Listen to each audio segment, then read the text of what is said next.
parti, on va commencer notre petit agneau par les oreilles. Alors les oreilles, ça va vous donner à peu près ça. Donc j'ai pris moi une laine basique qui vient de chez Action et que je travaille avec un crochet numéro 4. Voilà, il vous faudra un petit compteur de rang ou un post-it avec un stylo pour barrer vos rangs. Il vous faudra un petit marqueur de maille si vous n'avez pas une épingle ou un brin de fil. Il vous faudra plus tard des yeux sécurisés, de la ouate et c'est tout. Voilà, un petit ciseau et normalement c'est tout.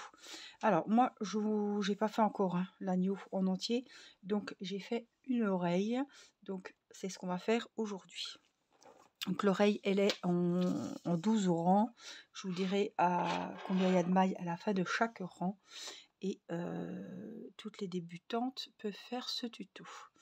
Voilà, on va commencer donc, je me suis coupée, j'espère que ça va aller, par un nœud magique, un nœud coulant, un cercle magique, voilà. Donc on croise sous l'index L majeur et on vient ici chercher le fil de gauche. On pivote un petit peu, on prend le fil de la pelote et on le passe dedans. Il ne faut pas serrer, sinon vous ne pourrez jamais passer le fil dedans. Alors j'ai fait des tutos spéciaux pour débuter les ouvrages. Les amigurumis, c'est souvent comme ça, donc vous pourrez le retrouver dans ma playlist tuto crochet. Une maille en l'air, toujours après le nœud magique. On va donc commencer par le premier rang et on va faire à l'intérieur de ce cercle magique 8 mailles serrées. C'est pareil pour celles qui débutent, j'ai fait un tuto où j'ai fait aussi les mailles serrées. On marque la première maille serrée ici, vous voyez, on voit le petit point, c'est là. Donc une, on pique, on ramène le fil. On a 2 fils sur le crochet, on passe le fil de la pelote dans les 2 mailles. Donc je vais faire la 6e avec vous. 4, la 8e je veux dire, 5, 6, 7 et la 8e, on pique, on ressort par devant. On a les 2 mailles sur le crochet, là c'est le fil de la pelote, je le mets sur le crochet et je le passe. J'ai mes 8 mailles, je tire le fil. Hop, et pour ça qu'on dit que c'est un nœud magique, nœud coulant, parce que quand on tire le fil, le petit trou se resserre et ça fait tout joli. On va pas fermer les rangs, on va pas faire de mailles coulées, pas de mailles en l'air ni quoi que ce soit, on va piquer directement dans la maille où il y a le marqueur, c'est pour ça qu'il ne faut pas oublier de marquer. On va travailler donc le 2e rang et où il y avait le marqueur, on regarde bien, on repère bien, on va faire une maille serrée. C'est la première maille du 2e rang, donc on la marque, voyez. On va faire une maille serrée individuelle. Dans la 2e maille, je viens en faire 2. Une augmentation, on appelle ça. Donc, la séquence se travaille sur 2 mailles. Dans la première maille, une maille serrée individuelle. Et dans la 2e maille, on double, on fait 2 mailles serrées. Maille serrée suivante, une seule, une augmentation. Dans la suivante. Une maille serrée seule et une augmentation dans la suivante. À la fin de ce 2e rang, vous arrivez à 12 mailles serrées. Le 3e rang, on va travailler les 12 mailles serrées. En plus, ça fait bien, vraiment voir qu'on ne s'est pas trompé, qu'on a bien le bon nombre. La première, on la marque. Donc on doit en avoir 12.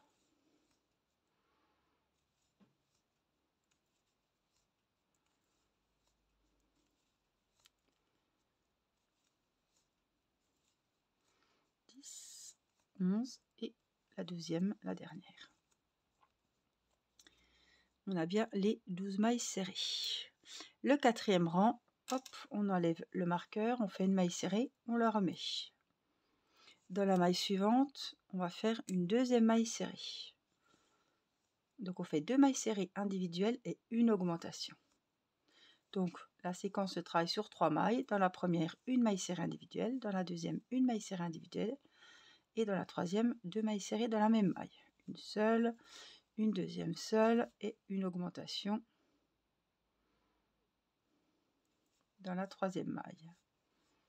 Une seule, une 2e seule et dans la 3e maille, une augmentation.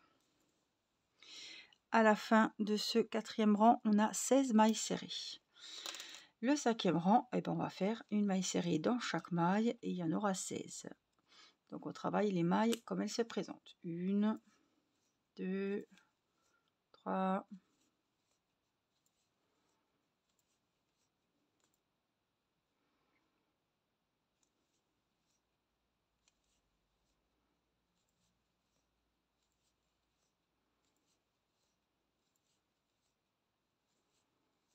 13, 14, 15 et 16. Le rang numéro 6, on rajoute une maille serrée individuelle. Donc on était à 2 mailles serrées, une augmentation. Là, on va faire 3 mailles serrées individuelles. Donc dans les 3 premières, une maille serrée et dans la 4e, une augmentation.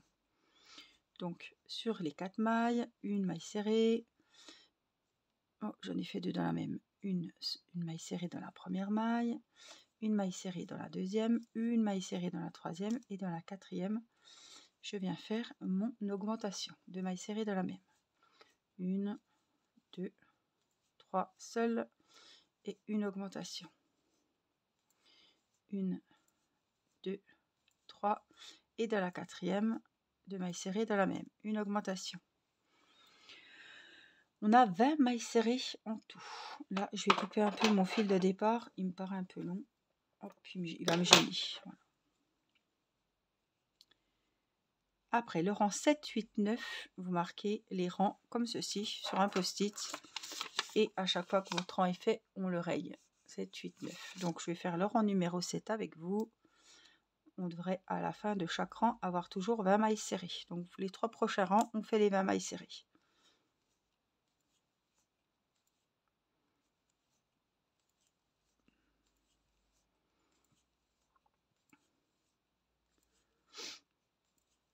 Dix.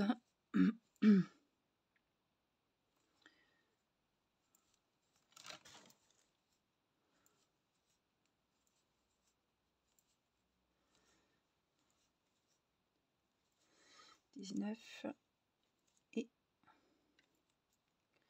20. J'ai fini le rang numéro 7. J'attaque le rang numéro 8. On met le marqueur. Et vous allez faire pareil, les 20 mailles serrées pour le rang numéro 8 et les 20 mailles serrées pour le rang numéro 9. On se retrouve à la fin du 9e rang.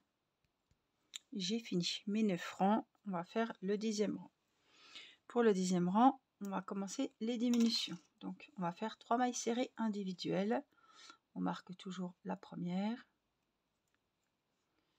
2 et 3. Et on va faire plus d'augmentation, on va faire une diminution. Donc, on pique dans la première, on récupère le fil, on le sort devant. On pique dans la deuxième maille, on fait la même chose. On a 3 mailles sur le crochet. On passe le fil de la pelote dans les 3 mailles. De 2 mailles, on en a fait une. Et on recommence. 1, 2, 3 mailles serrées individuelles et une diminution. On pique, on ramène, on passe devant et on fait pareil dans la deuxième. On passe le fil dans les 3. On recommence une nouvelle séquence. 3 mailles serrées individuelles et une diminution.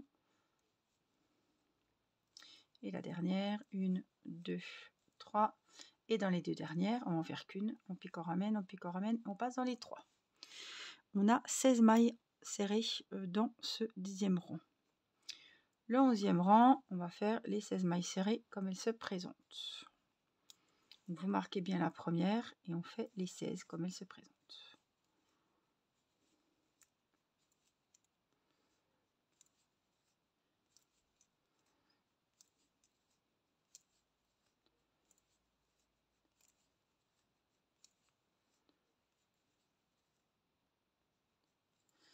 « 14, 15 et 16. Le 2e rang qui sera le dernier, on va faire 2 mailles serrées individuelles. N'oubliez pas de marquer la première. Si on oublie de mettre le marqueur, on est complètement perdu. On ne sait pas où est la première maille. 2 mailles serrées individuelles et une diminution. 2 mailles serrées individuelles, tout le rang et une diminution. C'est la séquence qu'on va répéter jusqu'à la fin. 1, 2 mailles serrées individuelles, une diminution. 1, 2 mailles serrées individuelles et une diminution. À la fin du rang, on a donc, je ne vais pas noter,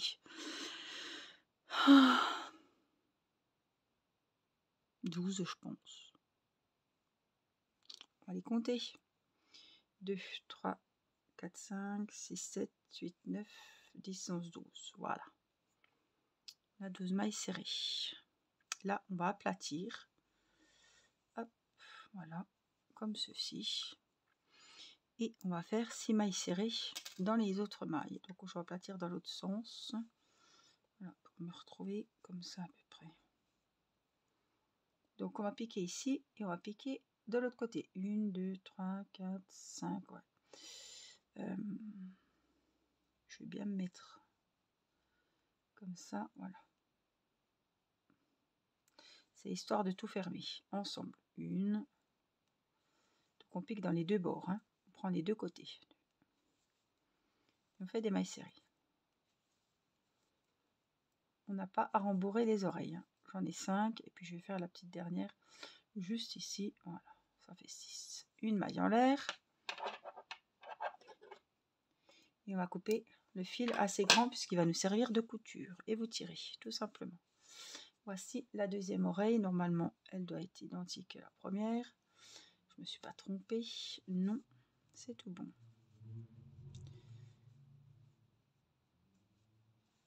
Voilà. Pour les petites oreilles du agneau. De l'agneau. Elles sont faites. Voilà. Donc vous avez vos deux petites oreilles. On se retrouve très vite pour la suite.